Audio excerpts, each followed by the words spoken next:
Hey there, it's Colin Fett, your agent. Hey, today I'm going to talk about how not to overpay for real estate. So I get this question all the time, working with a buyer, and the big concern, and felt the same way, is am I paying too much? Are they asking too much? The fact that I'm willing to pay what they're asking or over what they're asking, am I overpaying for this property?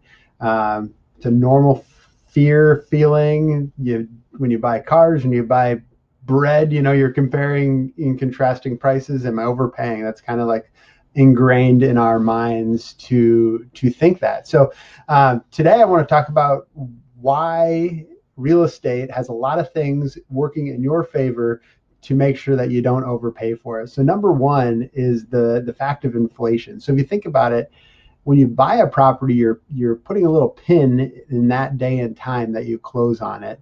And especially now with the currency getting flooded and it's looking like things or the dollar's going to devalue, aka inflation, meaning that when you pin that property for 250,000 and the currency continues to inflate and become worth less, and it costs more dollars to buy that same loaf of bread. I mean, everybody knows that's happening.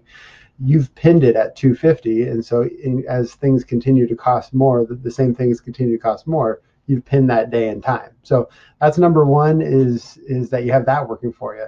You've got, which is also appreciation. So if you think about it, it's appreciating as the value of the dollar can buy you less. Your properties actually becomes worth more.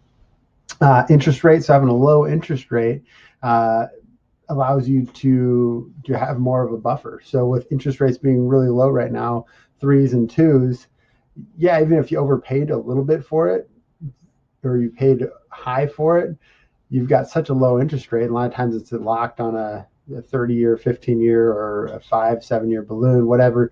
Either way, you've got a long runway of low interest rate that worst case scenario, things are crazy, and you had to rent it or you had to stay or whatever, you've got a low interest rate locked in. Number three is the pay down. So something you don't think about, but every month you're making payments, whether it's investment property, you're paying down the principal, whether it's your own home, you're paying down the principal. So every month, even if you overpaid for it, again, that's hard. Even if you overpaid for it, you're paying down the principal every month. And 5 years from now, 7 years from now, when you go to sell it, worst case scenario, you overpaid for it, you've paid down a large portion of the property. And this is, arguing against renting at this point is, if you rented for 5 to 7 years versus live there, you've got this piggy bank of equity in the property. That's basically it. So, and obviously there's things to compare, and that's where my job comes in. What's the market doing? We've got the appraiser that comes in to value the property to make sure you're not overpaying for it.